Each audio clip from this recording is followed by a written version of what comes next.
Hey guys, hey guys, Ariana Grande here. So, I'm just kidding, but every time I wear my hair like this, everyone always tells me I look like Ariana Grande, so. So today I'm going to be doing a Mommy Monday Q&A, and I get tons and tons and tons of questions about motherhood, you know, labor and pregnancy and all those kinds of things. And so I thought I would just compile a bunch of questions that you guys have asked me and put them all in one video and do a Mommy Monday Q&A. And I plan to do another one of these or maybe a couple more of these in the future because I got a ton of questions on Snapchat and on Facebook. So hopefully I can continue to do these so I can try to answer all of them because I'm not going to be able to answer them all in this video. So I got my phone here and I screenshotted a bunch of your questions from Snapchat, and I'll also be going and getting some Facebook ones as well. So, are you, okay, so this girl asks, are Elena and Emory vegan now as well? So this is an important question because a lot of people think that I'm vegan. I'm not vegan, I am vegetarian. And the girls are not vegetarian, but because I don't cook with meat, I don't buy meat in my house, they don't eat meat a majority of the time. When we go out to restaurants or they go to like my mom's house or friends' house and things like that, I don't mind if they eat meat there, but they don't eat a ton of meat just because I don't cook it. And if I make Elena lunch for school, like I don't put meat in her lunches. So they're not vegetarians, but they eat very little meat, which is fine with me. And I think my goal as a mom is to teach Elena and Emory kind of why I'm a vegetarian and why I chose to be vegetarian. So that way they can kind of understand where I'm coming from. They can, you know, make the choice on their own. They don't feel forced to be vegetarian. And I also love it too because they are going to be very comfortable with vegetarian type of food when they grow up. So they're not going to feel like, oh, I need meat for every single meal. And I think that's a huge issue, I think, with a lot of people when they grow up. They're so used to eating meat for like every meal that it becomes so habit that they don't really know how to eat without it. But the girls are gonna, you know, grow up eating foods that don't have meat in it almost on a daily basis. So that's kind of the way I look at it, but I know everyone kind of thinks about it differently. But yeah, for the most part, my girls are pretty vegetarian, but they're not completely. This girl asks, says, yay, I love these kind of videos. Okay, so my question is, how do you find your style as a mom? I know there are many stereotypes of moms, especially with these new mom movies, that I myself can't relate with a single one. But I can definitely relate to you, and I love the way you style yourself as a mom. Even after pregnancy, it's hard to find your style and personality. I hope this question makes sense. So I guess my tip for you would be to find something that works for you and then stick with it. So for me, my basic style as a mom right now is just like black jeans, some cute tennis shoes that have some personality to them, just like a plain t-shirt, a hooded sweatshirt, and then like a leather jacket over the top. And that is totally my style. It's comfortable, I can easily move around in it, so I literally wear that like 4 times a week. So I feel like it's kind of my style, but I don't really have to think too much about it in the mornings because, you know, it's just, I can always turn to that look, you know what I mean? So maybe just find some certain looks that you really kind of gravitate towards and then just kind of stick with that for a while. And I know that sounds really boring, but as a mom, you get really busy, you don't have as much time to get ready, and so sometimes taking the easy way out like that is my best advice. Do your girls let you do their hair every day, or do they fight you on it often? Okay, so they let me do their hair every day because it is a routine in our schedule. Like, we always do the same thing. You know, we get them dressed, then they go eat breakfast, and then right after that, I do their hair. That's kind of like our school morning routine. So they know that that's what they're gonna do. And it tends to work really well for us. Do they like to get their hair done? No. I don't think a lot of little girls like to get their hair done because it hurts. They don't like to brush the rats out of their hair. But just try to make it part of your routine. Like, every day it's the same exact routine. But my biggest tip for that is to wash their hair more often than you think. Elena's hair gets so tangly. She has this weird hair texture that like dreads up just in one day. And so I've had the hardest time trying to figure out what works for her. And the thing that I feel like works the best if you have a daughter that has really tangly hair is to wash it literally almost every time she takes a bath. And that's gonna make your life a million times easier. And then also I use the It's a 10 leave-in conditioner spray, and that works amazing as well if you want their hair to be easier to brush out. Another tip I recommend is to use a nice shampoo and conditioner. Don't go the cheaper route.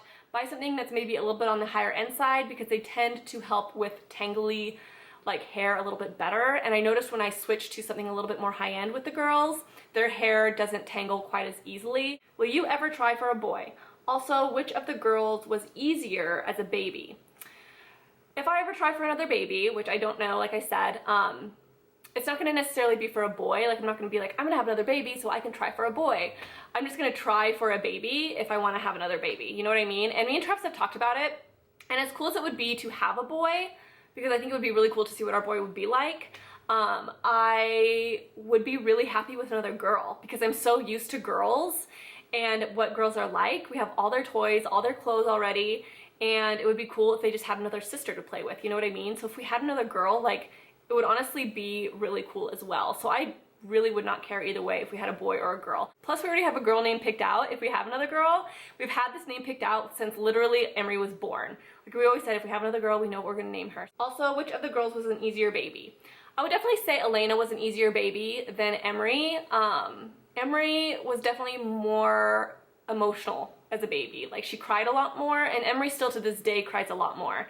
Elena was just more laid back in that sense, and Emory was just more emotional. And so I can even see that in their personalities now. Like, it's so, like, they're polar opposites in that way, especially for baby number 2 when you're dealing with baby number 1 and then you have a really, really emotional baby number 2. I think that can kind of be a little bit more difficult because you're trying to take care of both.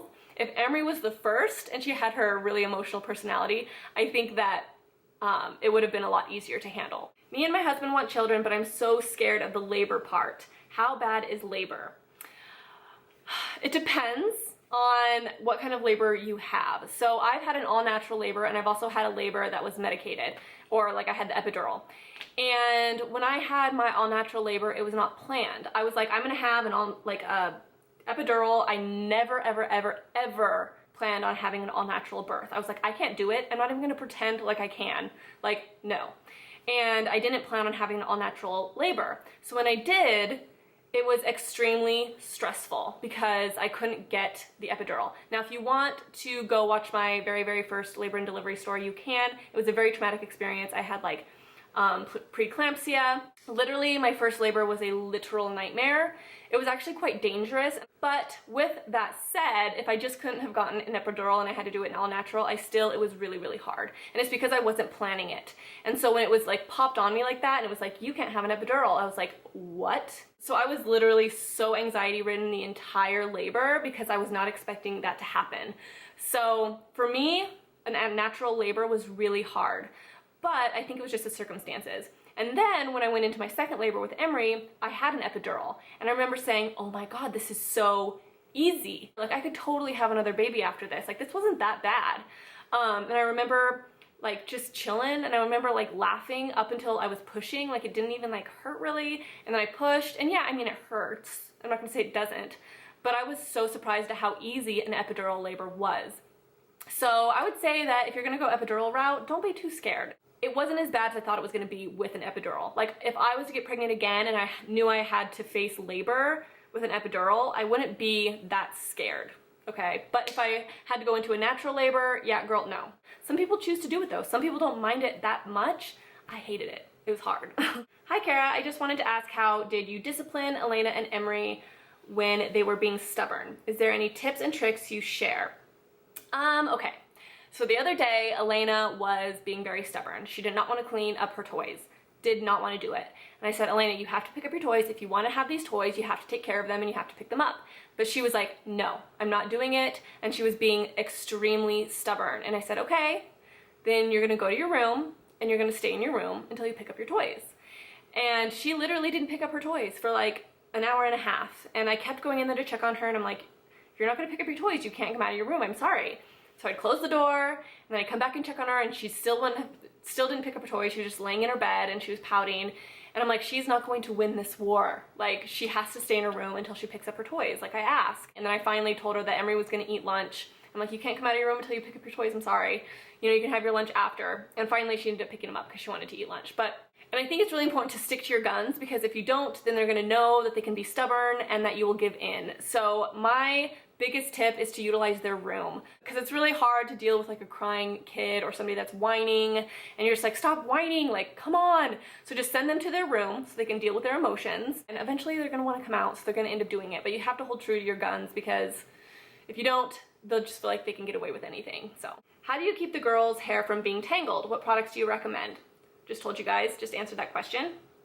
For their shampoo and conditioner, I'm actually using the same one that I use, the Paul Mitchell Awapui kind, and that works amazing, especially on Elena's hair. So, how did you get your kids to potty train? Nothing is working for my soon-to-be 3-year-old.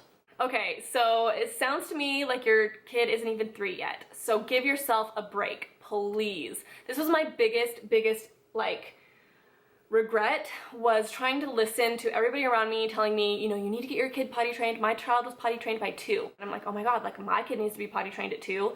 And you feel like this immense pressure. Even if it's a little bit past 2, you still feel like you're failing as a mom. Literally, you are not failing as a mom. If your kid's not even 3 yet, like, don't worry about it. Elena's cousin, or not Elena, well, yeah, Elena, but Emery's cousin, who's about the same age as her, he just turned 3 in September. He's still not potty trained yet, and his mom's like, you know, I'm just not even gonna push it. Like, he's not gonna be peeing and pooping in his pants forever, but he's just not ready yet, and that is so important to remember. And I know it's sometimes so frustrating when you feel like you've worked forever for them to potty train, and then they have an accident, and you're just like, like, really? Like, you get so frustrated. But I think that my issue was trying to potty train too early, and so I felt like the potty training process was so long that by the end, when they're still having accidents, you're just so tired of the potty training that you just can't help but get frustrated. So if I was ever to have a baby again, I think I would wait longer and not try to like push this potty training thing at like 1.5. Like, I would just wait a lot longer and just be like, you know what, I'm gonna just wait. Like, it's not going to hurt them to wait, and it's gonna be less pressure on me, and I'm gonna get less frustrated that way. So maybe I would recommend just taking a break, just saying, you know what, I'm not gonna push it. I'm just gonna give him a little bit of a break, and it's also gonna put a little bit less pressure on you, and you'll be able to take a break, and then maybe you can just kind of start fresh. What qualities in Travis did you see that made you sure you wanted him to be the father of your children? Also, were both girls planned? How long did you try for until they were successful? Both girls were planned. We just decided we wanted to have babies, and we literally got pregnant like the next week. It was one of those types of situations. We didn't have to work very hard. Like, I remember when I decided I was gonna have Elena, my first, I was like, okay, I think I'm ready to have a baby now. And I kind of did that when I was 26. I think I was 26 when I got pregnant, because I was like, I don't know how long it's gonna take me to get pregnant. Like, I really had no clue. I didn't know if it was gonna take me like 4 months or 5 months. My cousin had a little bit of issue at first. So I really didn't know if I would get pregnant right away, because you just don't know that. And so I was like, I'm just gonna give myself a little bit of time, you know, just in case. So that's why we started trying when we did. And then I ended up getting pregnant like that month, literally that month. And yeah, it was crazy. And then with Emory, I remember saying, I'm gonna try like right when Elena turns 2.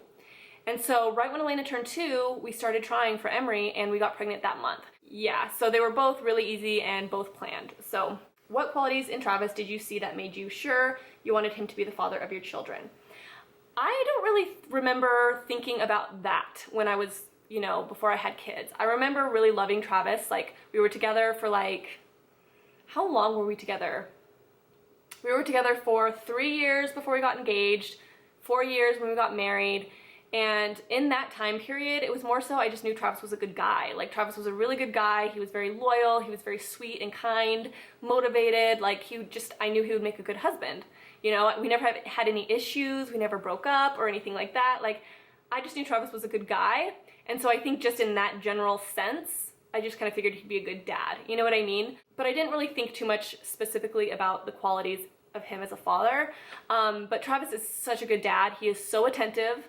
He is such a, like, he puts so much, like, emphasis on the pricelessness of fatherhood. Like, he wants to make sure he's doing everything right, and he is so dedicated to being a good dad and wanting the girls to be raised right and have such a good childhood, and he just always thinks about the things he wants to teach them, and he just takes it very, very seriously. But Travis has always been kind of that way ever since we met.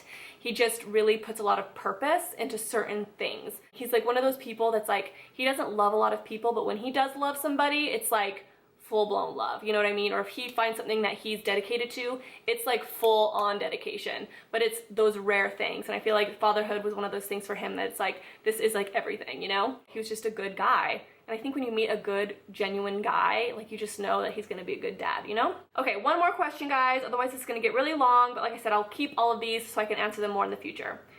Carah, did your girls have any problem with separation or separation anxiety? My youngest daughter is 2.5 and hates going to hourly care or to be away from me at all. So I can feel your pain completely. Emory was probably like, I've never seen a child more like attached to their mother as Emory was. Like, she was so attached to me. She was the type of kid, like, if somebody in the grocery store looked at her wrong, she would cry. Like I said, Emory's an emotional child, so she was very emotional, and I was like one of the only things that made her feel really, really comfortable. And so I took that role very seriously. But there got to be a point where I needed to have the time to work, because I do work, I just work from home.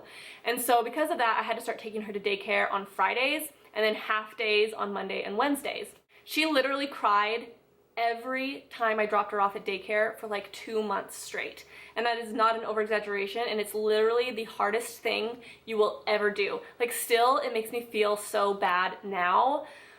I just hate thinking about it because you feel like such a terrible mom. I think the first time I dropped her off, I was like crying in my car driving away because I felt so bad about it. So just know that you're not the only one, but one thing that I can tell you to feel a little bit better about it is, even though you don't feel this way, trust me, I didn't feel this way, they will get past it to the point where they end up liking it, liking school. And I know it doesn't seem like that. I was like, Elena, Emory's never gonna be okay with it. She's never going to like it. She's never gonna want me to leave her. Like, this is how it's gonna be forever. But it wasn't. You just have to keep giving it time, and they get used to it. They get used to their teachers. And Emory loves going there now. She loves having the kids to play with. And I honestly think that daycare is so good for them, especially if you're like me and you're an introverted mom. I'm not one that just like plans play dates. You know, I'm just not that social of a person. It's so good for Emory because it gives her that social interaction that she wouldn't otherwise have if she wasn't in daycare. And she always talks about her friends there. She always talks about what she plays and stuff like that. And I honestly think it is so good for her. And even my mom has said, wow, like, I can see a huge difference with Emory ever since she started daycare. Like, she will go to my cousin's house, you know, and she doesn't cry when I leave her at my cousin's house. She'll go to her grandma Jan's, Travis's parents, without crying. She used to cry whenever I would drop her off anywhere other than my mom's house. So in that sense, it's helped her tremendously. So not only is it good for them, they just seem more confident. So stick to it. I'm telling you, you may not feel like they're ever going to want to leave you, but eventually they will start to get used to it. And in the long run, you're gonna be happy you did, because I think the positives outweigh the negatives. So I hope that kind of helps you out and makes you feel a little bit better, because I know exactly how you're feeling right now, and it's really, really hard to deal with, but it's worth it. So I hope you guys like this video. I hope it was helpful for you guys. Like I said, I'm gonna keep some of these questions for future Q&A videos because there's a lot of really, really good ones. And I hate doing these sometimes because I feel like there's so many other questions I could answer. I just don't want this to get too long. So keep a lookout for more of these. I'll try to do more Mommy Mondays this year. Let me know in the comments below what other Mommy Monday videos you would like to see. I know a lot of you guys said you wanted to see like a morning routine with my girls, so I'll try to do that. But yeah, let me know for Mommy Monday ideas, because sometimes I have a hard time coming up with Mommy Monday ideas. Also, leave down below any questions for future Mommy Monday Q&As. That way I have them on hand, and for future Q&As, I can just come to these old videos and look at the comments. So I hope you guys liked this video. I hope it was kind of helpful, and I will talk to you guys in my next video. Bye!